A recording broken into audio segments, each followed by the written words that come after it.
caso, Renato do Movimento Brasil Livre, no caso do impeachment ser colocado aqui na Câmara, você seria contra ou a favor? Contra. Deixa eu fazer outra colocação para o senhor. O senhor Renato Oliveira quer dizer que o senhor é a vergonha da minha geração, deputado. Renato, que bom que você, eu sou a vergonha da sua geração. Que bom que você, sabe por quê? Porque imbecis como você não pode me ter como... Imbecis como você, analfabeto como eu sou você, não pode me ter como vergonha. É isso, entendeu?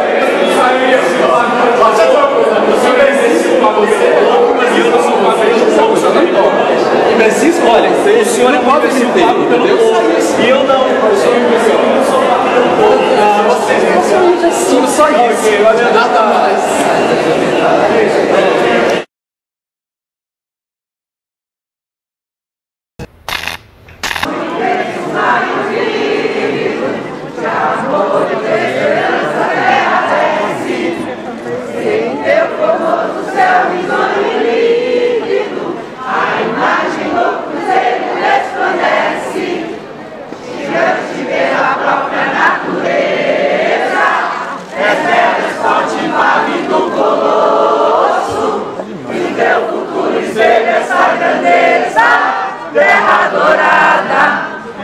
Brasil, és tu, Brasil, ó pátria amada, dos filhos deste sol irmãos, gente, pátria amada, Brasil.